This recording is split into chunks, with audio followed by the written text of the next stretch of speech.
তো রাত ৮টার জনপদ বুলেটিনে সাথে আছি আমি মাসুমা ইসলাম। রাজশাহী জেলা কৃষি সম্প্রসারণ অধিদপ্তর। মাসুমা আক্তার, এখন রাজশাহী।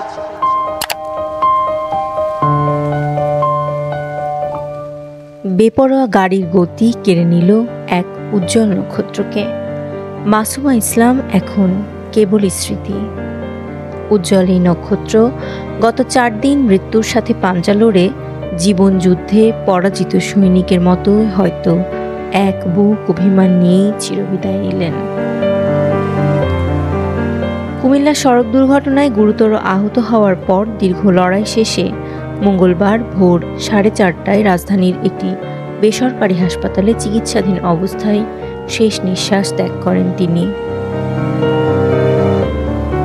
মাসুমা ইসলাম বেসরকারি টেলিভিশন এখন টিভি রাজশাহীর ব্যুরো অফিসের জ্যেষ্ঠ প্রতিবেদক ছিলেন।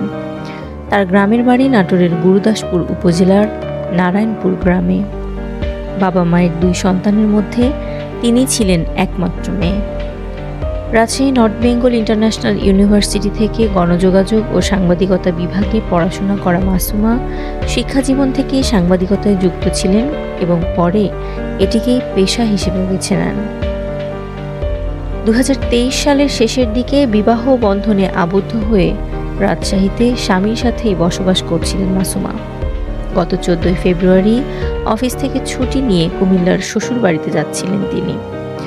ঢাকা চট্টগ্রাম মহাসড়কের নূরজাহান হোটেলের উল্টো দিকে বাস থেকে নেমে সিএনজি চালিত অটোরিকশা ঠিক করার সময় একটি দ্রুতগামী বাস তাদের ধাক্কা দেয়।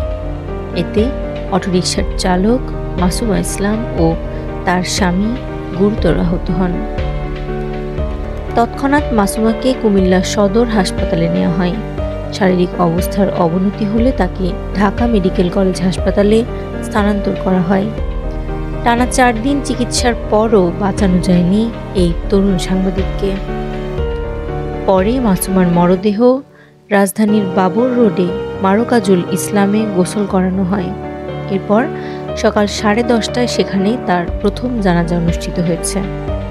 মরদেহ নিয়ে যাওয়া হয় নিজ গ্রাম নাটোরের গুরুদাসপুরে। সেখানে বাদ আসর তার দ্বিতীয় জানাজা শেষে পারিবারিক কবরস্থানে তাকে চিরনিদ্রায় শায়িত করা হয়।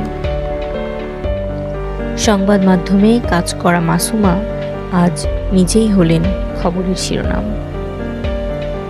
জান্নাতুল মাওয়া, ধূমকেতু নিউজ, রাজশাহী।